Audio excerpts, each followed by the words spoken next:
지금까지 국채를 사줬던 가장 큰 주체인 일본과 중국을 보자면요. 지난해 미국 국채를 팔았습니다. 들고 있는 걸 줄이는 상황이에요. 옛날에는 미국 국채를 찍으면 중국이 사줬거든요. 일본이 사줬고.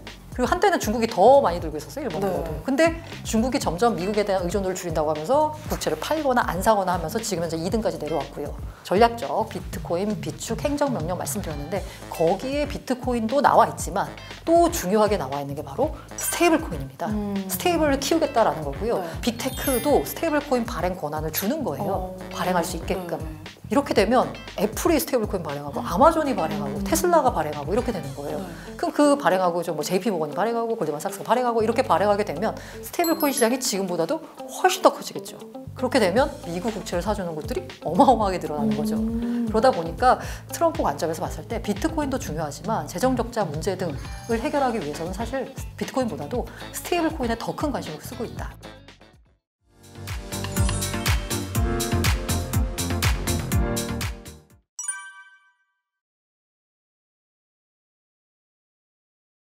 아까 말씀하신 것처럼 이제 트럼프 대통령이 비트코인 전략 비축 행정 명령을 했고 이어서 이제 달러 기축 통화 강화를 위해서 스테이블 코인을 활용하겠다 맞아요. 이렇게 얘기를 했는데 이거는 무슨 얘기예요?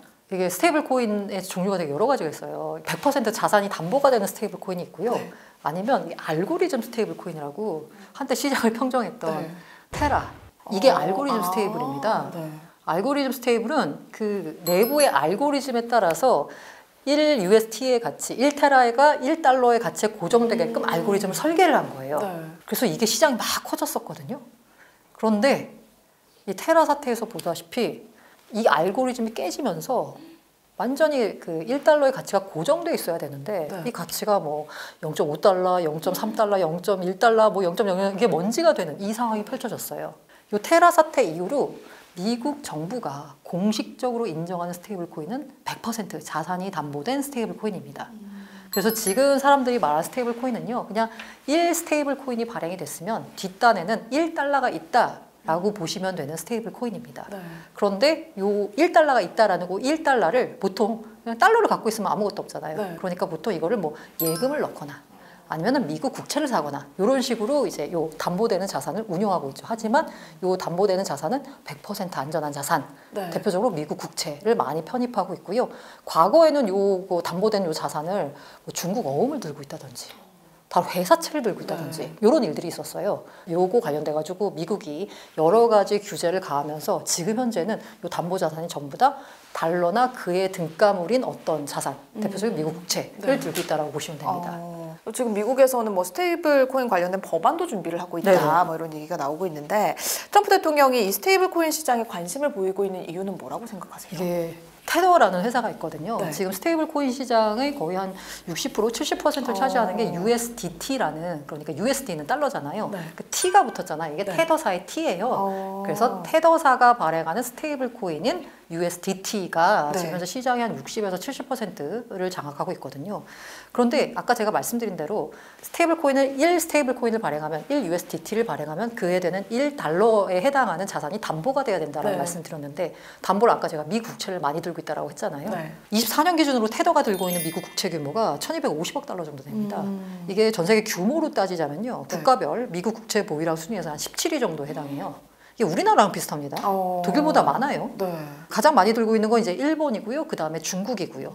그런데 이게 지금 현재 제일 많이 든 건 일본하고 중국인데 24년 기준으로 보자면 각 국가별로 봤을 때 미국 국채를 가장 많이 사들인 나라 순서대로 쫙 보잖아요. 그러면 테더가 7위에 올랐습니다. 그러니까 테더가 요새 무섭게 지금 국채를 사들이고 있는 거예요. 말씀드린 대로 발행량이 늘어날수록 국채를 담보로 해야 되기 때문에 국채 보유량이 늘어날 수밖에 없어요. 반면에 지금까지 국채를 사줬던 가장 큰 주체인 일본과 중국을 보자면요. 지난해 미국 국채를 팔았습니다. 들고 있는 걸 줄이는 상황이에요. 옛날에는 미국 국채를 찍으면 중국이 사줬거든요. 일본이 사줬고. 그리고 한때는 중국이 더 많이 들고 있었어요. 일본보다도. 근데 중국이 점점 미국에 대한 의존도를 줄인다고 하면서 국채를 팔거나 안 사거나 하면서 지금 현재 2등까지 내려왔고요. 그럼 옛날에는 이제 중국 같은 곳이 사줬는데 지금 미국 국채를 찍으면 사줄 곳이 뭔가 있어야 되잖아요. 그 새롭게 국채를 사줄 수 있는 주체가 바로 스테이블 코인 사한 거예요. 네. 테더만 봐도 지금 현재 이 1250억 달러 규모로 지난해 7위 규모로 많이 사들였는데 이 만약에 이 스테이블 코인 시장이 더 활성화가 되면 미국 국채를 사줄 수 있는 주체가 더 많이 생기는 거잖아요. 그러면 미국 입장에서는 국채를 발행할 때 이거 수요를 생각하지 않고 야 이거 국채 찍으면 누군가 사줘야지. 네. 안정적인 금리로 국채를 발행해서 미국의 재정을 조달할 수 있잖아요. 네. 근데 이게 사줄 수 있는 주체가 없으면 그게 어렵잖아요. 근데 스테이블 코인이라는 요 스테이블 코인 발행사라는 새로운 주체가 떠올랐고 미국 재정 적자나 요거 국채 발행 문제를 해결하기 위해서는 스테이블 코인 시장을 키울 수밖에 없는 거고요. 그걸 키우기 위해서 지금 하원이나 상원 등등에서 이제 스테이블 코인 법안을 마련했고 제가 앞서서 전략적 비트코인 비축 행정명령 말씀드렸는데 거기에 비트코인도 나와 있지만 또 중요하게 나와 있는 게 바로 스테이블 코인입니다. 스테이블을 키우겠다라는 거고요. 네. 실제로 이 스테이블 코인 관련돼서는 트럼프가 그런 얘기 했어요. 의회 임시 그 회기가 끝나기 네. 전에 빨리 스테이블 코인 법안을 우리 끝내자. 통과시키자. 그래서 이걸 통과시키고 나면 그 결과가 어떻게 돼? 뭐 스테이블 코인이 각각 누가 발행했느냐에 따라서 약간 뭐 세부적으로 좀 다르긴 한데 큰 틀에서 보자면 이른바 금융회사는 물론이고 빅테크도 스테이블 코인 발행 권한을 주는 거예요. 발행할 수 있게끔. 네. 이렇게 되면 빅테크, 예를 들어 애플이 스테이블 코인 발행하고 아마존이 발행하고 테슬라가 발행하고 이렇게 되는 거예요. 네. 그럼 그 발행하고 좀 뭐 JP모건이 발행하고 골드만삭스가 발행하고 이렇게 발행하게 되면 스테이블 코인 시장이 지금보다도 훨씬 더 커지겠죠. 그렇게 되면 미국 국채를 사주는 곳들이 어마어마하게 늘어나는 거죠. 그러다 보니까 트럼프 행정부 관점에서 트럼프 관점에서 봤을 때 비트코인도 중요하지만 재정 적자 문제 등을 해결하기 위해서는 사실 비트코인보다도 스테이블 코인에 더 큰 관심을 쓰고 있다라고 볼 수 있습니다. 그러니까 이게 지금 중국과 일본이 뭔가 순매도를 하고 있는 네네. 그런 손을 털고 있는 상황에서 어떻게 보면 필연적인 거다라고 보여. 그리고 지금 그 이제 관세 이번 관세 전쟁에서 네. 트럼프가 어쨌든 그 90일 유예로 한 발 물러선 느낌이잖아요. 네. 그 물러섰을 때 트럼프 본인 입으로 했던 게 야, 시장이 불안해하더라. 특히 나는 주식 시장은 잘 모르겠는데 채권 시장이 불안하다라고 했어요. 네. 그리고 애초에 트럼프 행정부 초기부터 스캇 베센트 그 재무장관이 나는 연준금리 신경 안 쓴다. 우리 행정부가 신경 쓰는 건 국채 10년물 금리다. 왜? 10년물 금리로 미국이 이제 국채를 찍어가지고 재정을 조달했는데 네. 1월부터 5월까지 이 국채 롤오버, 그러니까 만기를 다시 재연장해야 네. 되는 그게 국채가 상당히 많이 몰려 있대요. 그래서 하나증권인가 어디서 낸 보고서를 보니까 미 국채, 10년물 국채 금리가 1%포인트 내려갈 때마다 미국의 이자 부담이 16% 줄어든다라는 연구 결과가 있더라고요. 네. 그래서 국채 금리를 낮춰야 되는데 이게 이번 이 혼란기에 갑자기 국채 금리가 이게 그 트럼프가 뭐 그래서 의도적으로 경기 침체를 유도한다 막 이런 말까지 나오면서 10년물 국채 금리가 3.8까지 떨어졌어요. 그럼 미국이 의도한 대로 됐잖아. 네. 근데 이 혼란기에 원래는 이렇게 혼란기에는 안전자산이 미국 국채를 사야 되거든요, 네. 사람들이. 네. 근데 어딘가에서 매도가 터져 나왔습니다. 이게 약간 말이 많아요. 중국이 배후에 있다. 일본이 배후에 있다. 네. 뭐 이런 얘기가 나오고 있는데 사실 배후가 누군지는 알 수 없습니다. 그리고 왜 국채금리가 4.5까지 치솟았거든요. 이렇게 되면 그 이른바 미국 정부의 재정 이자 부담도 늘어나고요. 네. 그다음에 그 30년 만기도 많이 들었거든요. 30년 만기는 또 이렇게 모기지 금리하고 연결돼 있어요. 미국 국민들의 그 모기지 주택 담보 대출 그 이자 부담이 또 어마어마하게 늘어나는 거예요. 이걸 이제 낮춰야 되니까 네. 90일 유예를 발표하면서 요 금리를 좀 끌어내려고 했던 거거든요. 근데 앞서 말씀드린 대로 왜 국채 금리가 치솟았지 보니까 뭐 정확히 확인 안 됐으나 일본이 던졌다, 중국이 던졌다, 뭐 이런 얘기들이 나오고 있잖아요. 네. 그러니까 이렇게 약간 배신할 것 같은 사람들이 아니라 배신하지 않을 것 같은 주체들이 미 국채를 들고 있는 게 미국 입장에서도 괜찮은 거죠. 네. 그러다 보니까 미국 국채를 사줄 수 있는 약간 믿을 만한 이쪽을 약간 세력을 포섭하기 위해서 스테이블 코인 시장을 키우려 한다라고 볼 수 있습니다. 네, 사실 저는 이게 스테이블 코인이 뭐 상용화 가능성이 과연 있을 것인가 네. 이런 생각이 들었는데 이런 배경을 알고 나니까 사실 뭔가 좀 스테이블 코인의 상용화가 생각보다 빠르게 크게 엄청 이루어질 빠르게 수 될 것 있겠네요. 같고요. 아까 제가 빅테크가 발행한다라고 했잖아요. 지금 현재 아까 USDT가 시장에서 70, 세불 시장에 한 70을 차지한다라고 했는데 그럼 왜 USDT를 쓰냐 사람들이? 왜냐면 거의 모든 코인 거래소에서 USDT 페어가 상장돼 있어요. 그러니까 내가 비트코인을 사고 싶어도 USDT가 있으면 살 수 있고요. 네. 뭐 리플을 사고 싶어도 USDT가 있으면 돼요. 그런 코인 시장 내부의 쓰임새 때문에 USDT가 이렇게 지금 현재 시장 규모가 확대된 건데 네. 이걸 이제 만약에 스테이블 코인 법안이 이제 통과가 돼서 예를 들어서 빅테크가 한번 발행한다라고 했을 때 애플이 스테이블 코인을 발행을 합니다. 그래서 애플 스테이블 USDA 뭐 이렇게 발행을 해요. 그럼 발행을 하면 이걸 누가 사주지?라고 하는데 애플이 이러는 거예요. 그러니까 이거 발행했을 때 발행사 입장에서 얻을 수 있는 이익은 뭐냐? 아까 내가 담보가 되는 걸 갖고 있어서 앉아서 그냥 4% 이자를 챙기는 거예요. 예를 들어 미국 국채를 들고 있으면. 그러면 이걸 누군가 사줘야 되잖아요. 그럼 애플 생태계에서 애플을 예를 들어서 제가 아이폰이 새로 나왔는데 네. 이걸 달러로 사면 200달러인데 네. 애플 스테이블 코인으로 사면 195달러에 해줄게 라고 195 USDA로 해줄게 라고 할 수도 있는 거잖아요. 네. 그럼 사람들이 나 USDA 살래라고 하면 그렇죠. 이 사람들 그 소비자 입장에서는 195달러를 내고서 USDA를 산 다음에 그 USDA를 가지고 아이폰 사면 되는 거잖아요. 네. 그러면 이 발행사인 애플 입장에서는 아까 담보되는 자산으로 달러를 받게 되면 그걸 가지고 국채를 사게 되면 이자가 그냥 생긴다라고 했잖아요. 이런 식으로 어떤 빅테크 생태계에서 뭔가 혜택을 주면서 자신들의 스테이블 코인 생태계를 확대할 수가 있는 거죠. 이건 이제 애플 얘기였고 아마존도 그렇게 할 수 있고 네. 이렇게 이제 다양하게 스테이블 코인 활용처를 늘리게 되면 스테이블 코인 시장은 진짜 어마어마하게 커질 것 같고요. 다만 여기서 제가 걱정되는 게 특히 이제 빅테크가 발행하는 측면에서 어떻게 보자면 진정한 핀테크다 이게. 네. 발행권까지 갖고 있으니까 발권 능력까지 있으니까 근데 제가 드는 걱정은 뭐냐면 이렇게 됐을 때 이게 원화가 애매해요. 달러는 괜찮은데 원화가 애매하거든요. 예를 들어 제가 아까 말씀드린 대로 애플의 USDA를 사면 왜 할인을 해준다라고 하면 우리나라 사람들도 그냥 달러로 USDA를 살 거 아니에요. 그렇죠. 원화가 아니라 달러로 사는 거잖아요. 네.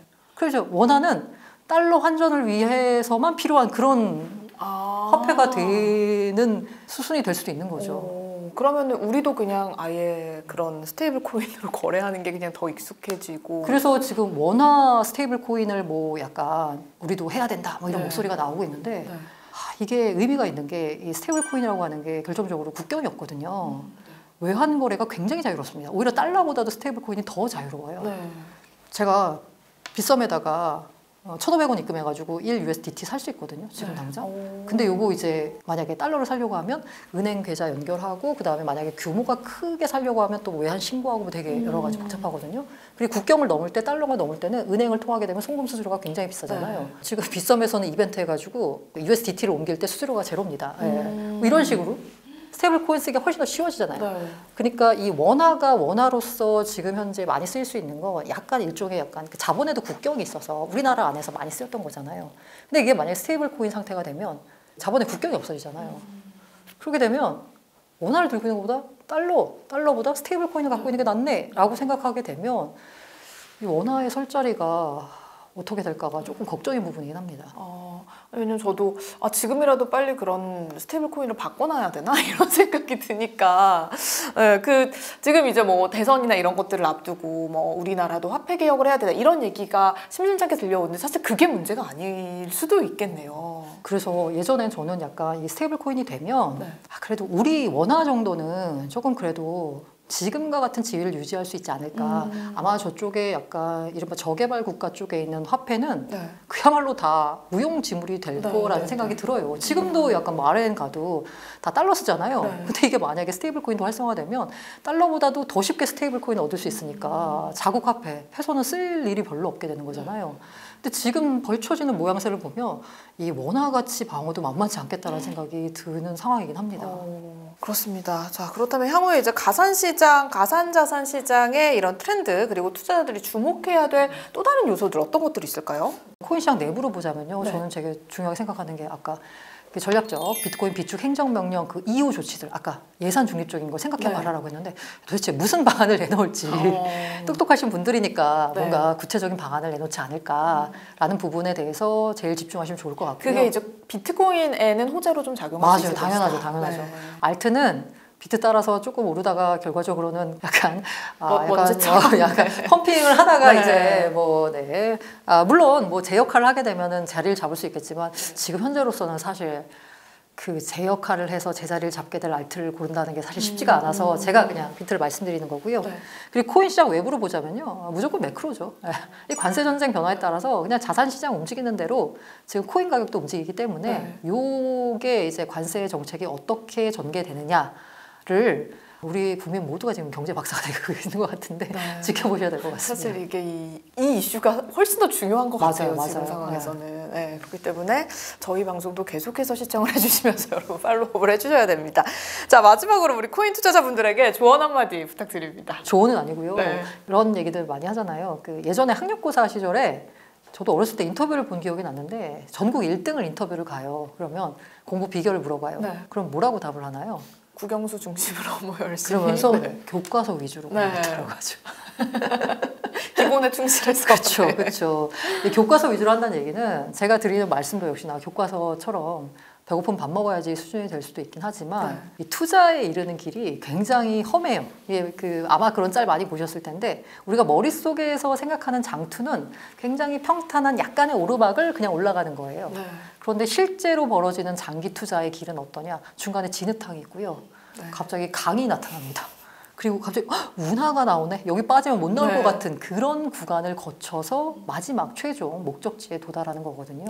그렇기 때문에 이렇게 길고 긴 장기 투자, 험난한 장기 투자의 길을 약간 헤쳐나갈 수 있는 방법은 사실 여유 자금으로 적립식 투자하는 방법밖에 없습니다.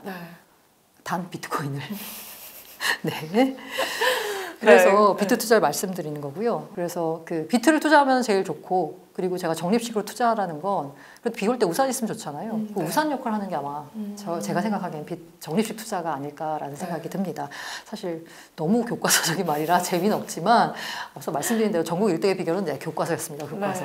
투자도 결국 다른 거 없습니다. 그냥 정도 기본을 지키는 게 가장 투자의 지름길이 아닐까 합니다. 네, 뭐라든 이제 기본을 잘 지켜야지만 목적지까지 우리가 안전하게 도달할 수 있다라는 거. 자, 그래서 뭐 지금 뭐 변동성도 너무 많은 그런 시즌이기도 하고요. 그래서 혼란스러워하고 계시는 우리 투자자분들을 위해서 알고란TV의 고란 대표님과 오늘 코인 투자 전략 그리고 스테이블 코인에 관련된 이야기까지 같이 나눠봤습니다. 자, 대표님 말씀 여기까지 듣고요. 저희는 다음 시간에 또 알찬 주제로 다시 찾아오도록 하겠습니다. 대표님 오늘 말씀 고맙습니다. 네, 감사합니다.